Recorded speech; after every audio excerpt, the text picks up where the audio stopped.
Hey guys, welcome to another episode of True Crimes and Weird Times. I'm Kim, and unfortunately Ashley couldn't be with me today, so you guys have to just listen to me solo. Sorry about that.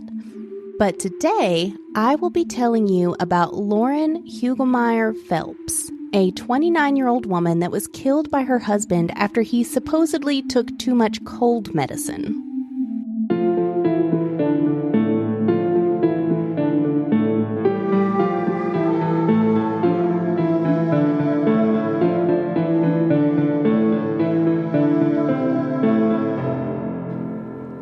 Lauren Hugelmeyer was born June 9th, 1988 to her parents Lori and Dale Hugelmeyer, and they lived in Kentucky. She was one of three girls, and their family was very close, as well as being very religious and traditional. Growing up, Lauren went to middle school with a boy named Matthew Phelps. Now, they may have been friends through school, they may have just been kind of acquaintances, but they did know each other. We just don't know how close they were at the time. In high school, Matthew transferred to another school, and then eventually Lauren graduated and moved to Raleigh, North Carolina, so they kind of went their separate ways. But later on, sometime in their mid-20s, Matthew reached out to Lauren on Instagram to catch up. And one thing led to another, as it often does in those DMs, and eventually the two were in a long-distance relationship since Matthew still lived in Kentucky. After doing the long-distance thing for a while, Matthew eventually moves to Raleigh to be with Lauren. Now, Lauren's family initially was very welcoming to Matthew. They were happy that Lauren was happy. She seems to have found this great guy. He doesn't judge her for anything she's got going on. He just loves her. And her family was happy about that. I mean, who wouldn't be? He just seemed like a great guy and a good match for Lauren. Although the family, especially Lauren's father, did show some hesitation about the couple after learning that Matthew had already been divorced at this point. And they're pretty young. I mean, they're mid-20s, so a divorce that early was kind of a red flag to especially Lauren's father. But despite the wariness her father felt, Lauren and Matthew eventually were engaged in 2015, and they were married in 2016 with their Star Wars-themed wedding, which they were both huge fans. They had this big nerd wedding, which I can totally relate to because I'm a huge nerd too, so that's super cute. And from the outside, they appeared to be just this perfect couple. But in the early morning hours of September 1st, 2017, just 10 months after their wedding, 911 dispatchers received the following call. 911, what's the address of your emergency? Patuxent Drive. Okay, just repeat that address to make sure we have it right. Patuxent Drive, Raleigh, North Carolina. Okay, and what is your first and last name? Phone number you calling from? Phone number? Yes, sir. Tell me exactly what happened. I think I killed my... What do you mean by that? What happened? I had a dream, and then I turned on the lights and she's dead on the floor. How? I have blood all over me, and there's a bloody knife on the bed, and I think I did it. Okay. Alright, stay on the phone with me. I'm getting her ambulance, okay? I can't believe this. I can't believe this. When did you wake up to find this? I don't even know what time it is.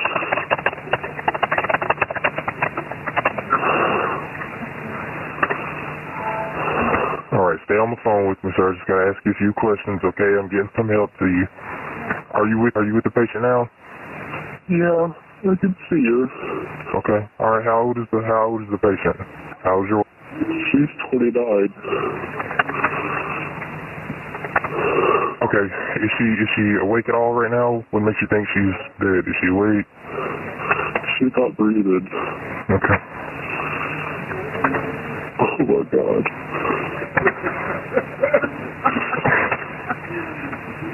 Okay, do you think she is beyond any help? I don't know. I'm too scared to get too close to her. Okay, just stay on the phone with me, sir. I'm here with you. I'm here with you. I'm so scared. All right, I've already sent the paramedics to help you, okay? I'm sending someone to assist you. Just please leave everything as you found it. Is there anything else we can do for you, sir? Where's the knife right now? Knife's on the bed. I'm not next to it, so I don't have a weapon on me or anything like that.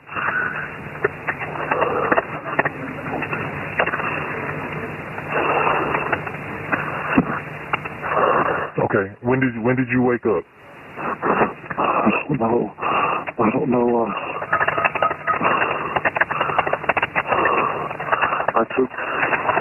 I took more medicine than I should have. What medicine did you take? I took horse eating, cough and cold, horse eating, HPT cough and cold, because I know it can make you feel good, so a lot of times I can't sleep at night. Okay. I took some. All right, so what are you sure she's not breathing? She's not moving. Oh my God. Okay, I'm gonna stay here with you. Okay, let's at least see if she's breathing. Okay. All right. By her. Can you see her from where you're at? Yeah, it's so bad. There's so much blood.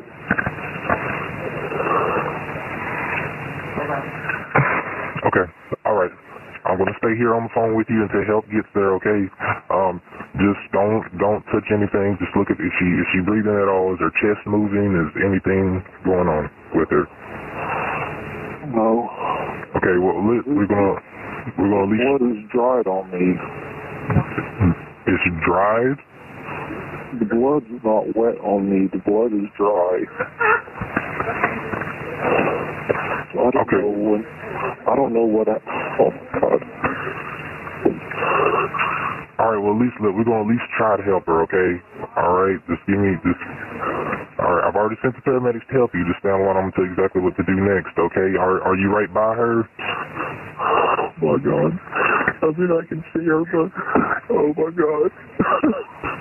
Stay with me, sir. I know this is upsetting, but we were going to try to do as much for her as you can. If you're not sure that she's gone, we're going to try to help her, okay? So just listen carefully. Just listen, okay, sir? First, just look at her right now. Tell me what you see. Is the chest moving? Is she breathing? Anything at all? No, she's not moving at all.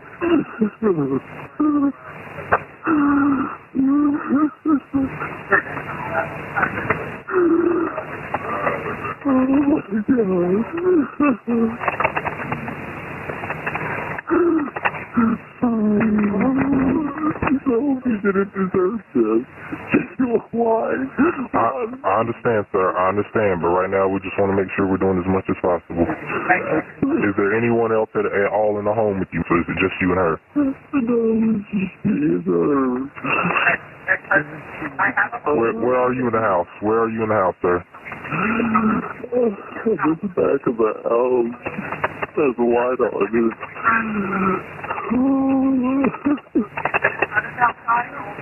Okay, well... All right, is the door unlocked? I don't know. Can you go do that for me, sir? That way the paramedics can get in. Are you able to do that? Yeah. Okay, go ahead and stay on the phone with me. Go ahead and unlock the door, okay? That's not blue light. What'd you say, sir?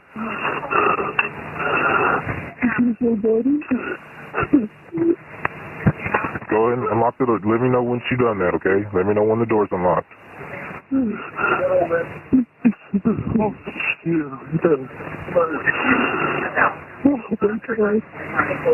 Okay. Oh, you said officers are there? No. I'm gonna let you go. I'm gonna let you go. Now, some of that call is kind of hard to hear in certain places, but what you're hearing is Matthew Phelps call in to say that he thinks he has killed his wife. He says that he had a dream that she was dead, and he woke up covered in blood, and he had a knife on the bed with him.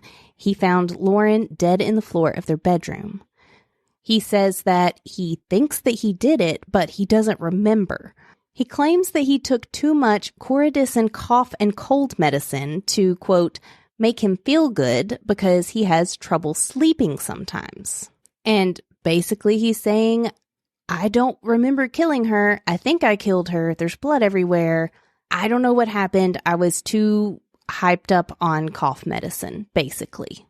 Police arrived to the Phelps home to find Lauren lying in a pool of blood on the floor of their bedroom. She was rushed to the hospital, but 29-year-old Lauren Phelps was pronounced dead. The autopsy revealed she had been stabbed 123 times, with most of the wounds being on her head, neck, and chest. Now, 123 wounds, stab wounds, cuts, other injuries, that seems excessive for something you can do while asleep, even under the influence of drugs. And police were pretty much on the same page as where I am. Immediately at the scene, police could tell that something was off about just everything. The knife was on the bed, exactly where he said it would be. The cold medicine was on the bathroom counter, just like he said it would be, right where it should have been. But investigators said that it all seemed very staged. Like, it didn't look as if the cough medicine had been left out. It looked as if it had been sat there. Or the knife didn't look like it had been, casually tossed on the bed. It had been placed on the bed. Just little things that kind of made them stop and go, And on top of that, Matthew had very little blood on him when police arrived, which can only mean one thing. Matthew had cleaned himself up before calling 911 about his wife, which is definitely not something I think I would do if I were panicking, thinking I had just killed my spouse in my sleep. I'm not going to go, let me go change clothes and get all the blood off me before I call for help. But maybe that's just me, Investigators also said he showed very little emotion that night, or even the next day during his interviews. He didn't even shed a tear. And this is when police really started digging into Matthew Phelps and his life. Matthew had a rough childhood growing up, living with his grandparents rather than his single mom, who was only around occasionally. His father was completely absent from his life, and his mom did have a few stepfathers around for him, but he never really bonded with any of them. When he got to high school, he started hanging out with a pretty bad crowd and eventually got into drugs and alcohol, specifically Coradicin cough and cold medicine, meaning he had lots of experience with this drug and he knew what it would make him feel like, and he absolutely abused it as a teenager. So he was very aware of what this medicine would do when taken in excess. Well, in high school, Matthew's drug problem grew worse, and remember how I said he transferred schools in high school? That was actually his grandparents pulling him out of public school to send him to a private Christian academy. They were hoping to get him away from these people who were a bad influence and get his life back on the right track so that maybe he wouldn't end up, a drug user or a bum or, whatever that parents worry about their kids becoming. They were just trying to help him get back on the right track. And it seemed to work because his grades improved and he graduated. He even attended college. So, from his grandparents' standpoint, he's improving. He's got his life together. He is doing great. They don't have to worry about him anymore. So that's kind of where Matthew Phelps started. That was his childhood, which anytime you're living with grandparents and you have absent parents, it's going to leave some kind of lasting mark on you as a person. That's not to say it's an excuse, but we can kind of start to see where these things maybe started coming from or when the problems started. Now, as police were investigating, they discovered that not only were the newlyweds having marital issues, but Lauren was actively planning to leave Matthew. You see, Lauren was a hard worker who worked multiple jobs to stay financially stable, including leading the youth group at her church, working as an auditor for this company called Quintiles, and she sold Scentsy products. Whereas Matthew disliked working and had trouble finding and keeping jobs. He would get a new job, work for a short period of time, and then suddenly leave the job with little to no explanation for Lauren. In addition to not working, Matthew had a spending problem. He would spend money well beyond the couple's means on electronics, on games, on Xbox accounts, on just all sorts of frivolous things that he didn't actually need. He even went so far as to steal money from their savings account or out of Lauren's purse. I read in several sources that before they got married, Lauren had about $10,000 saved up. However, after they got married, Matthew had quickly drained that account down to only about $1,000. Now, remember, they were only married for 10 months. As the couple is fighting and arguing over money, this is when Matthew, probably as like a last-ditch effort to prove he was quote-unquote trying, decides to go to school to study to become a pastor. His goal is to preach at the church that Lauren is a youth group leader at.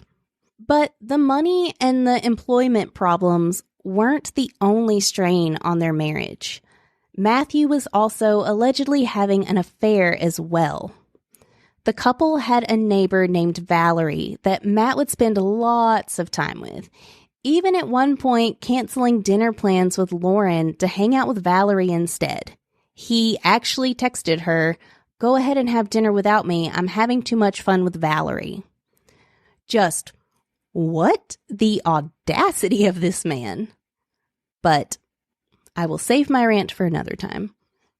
As most people know, when someone is cheating, they can begin to project that jealousy and that insecurity onto their spouse, which means Matthew became very jealous and very distrustful of Lauren, accusing her of having feelings for other men. He was starting fights with her. He was always jealous, just you know, the kind of things that people will accuse you of when they've been cheating. Sometime during this period, when the couple was fighting about not only money, but now also Matthew's jealousy and his possible affair, the quote-unquote truth came out about Matthew's first marriage. Matthew explains away all of these jealousy issues and insecurities by telling Lauren that his first marriage had actually ended after his ex-wife went on a missionary trip. She apparently met a man while on this trip. She fell in love with him, and then when she came back home, she left Matthew for this other man. And this had left him extremely insecure, and this is why he had such a hard time trusting Lauren. However, after the murder, Matthew's ex-wife actually came forward to say that this was a complete lie. In fact, she left him for doing the same things he was doing to Lauren. He was spending beyond their means, he was refusing to contribute to their household, and he cheated on her repeatedly. Now, before her death, Lauren had eventually confided in her family that Matthew was very controlling. She told them about the money problems, and she mentioned at least to her sister about the suspected cheating. But because of her religious beliefs, Lauren wanted to really try and make this marriage work. She was trying to save divorce as a very last resort. But in fact, the night Lauren died, she had told her sister just hours before that she was finally done. She was going to leave Matthew. And then, shockingly, just a few hours later is when Lauren was killed. So not only do we have a very clear picture now of Matthew being abusive and cheating on her and having money issues, not contributing, just not being a good person.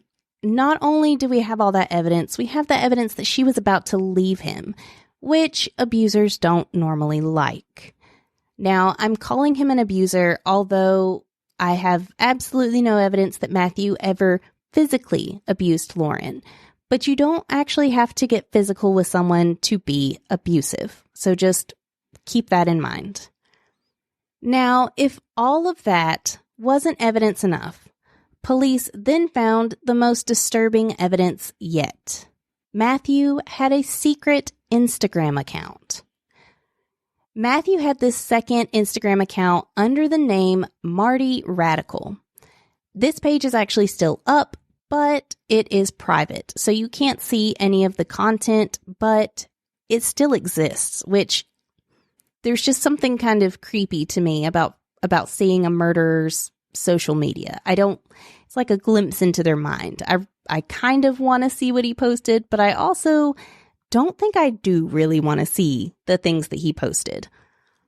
What we do know about things that he posted on this page is that he had multiple screenshots posted from his favorite movie, American Psycho, which, if you've never seen it, it is about a man who's just kind of this normal guy who starts killing people.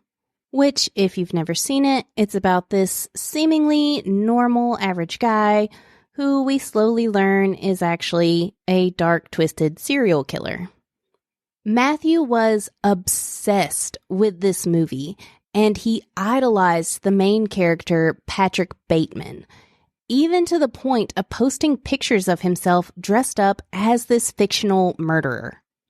He had also reportedly told his friends that he wondered what it would feel like to kill someone. Additionally, the last post made to his secret Instagram account was captioned, quote, "Everyone thinks I'm a serial killer. Hashtag found an angel to kill." They also found Google searches on his phone for things like, "How loopy does chlorosedrin make you?" Meaning he was clearly planning to use the medicine as an excuse before he ever killed her. And in fact, when they tested Matthew for drugs in his system, the level of chlorosedrin in his blood was so low that it couldn't have caused dizziness or hallucinations as he claimed it had. When faced with all of this evidence against him, especially the blood report of the drugs in his system, Matthew was really left with no choice but to accept a plea deal. This plea deal would take the death sentence off the table, and Matthew changed his plea from not guilty to guilty of first-degree murder. On October 5th, 2018, Matthew Phelps was sentenced to life in prison without the possibility of parole. He apologized to Lauren's family at the sentencing, but they said that it means nothing to them and they will never forgive him for this. And really, who can blame them? Matthew Phelps fooled all of them. He was abusive and manipulative towards his wife and others for years. And when Lauren finally decided to leave him, he brutally murdered her and tried to blame it on cold medicine. Many of the sources I used for this case refer to Matthew as a monster, and in his own words, at his sentencing hearing, he spoke and said that he feels like a monster. And I have to say, guys, I'm inclined to agree with them. Thanks for listening. Like us on Facebook at True Crimes and Weird Times Podcast. Follow us on Instagram at True Crimes Weird Times. Email us your stories at truecrimesweirdtimes@gmail.com. Can't wait for the next episode? Check out our Patreon for bonus episodes and more. And if you enjoyed the show, make sure to subscribe and leave a review. Bye!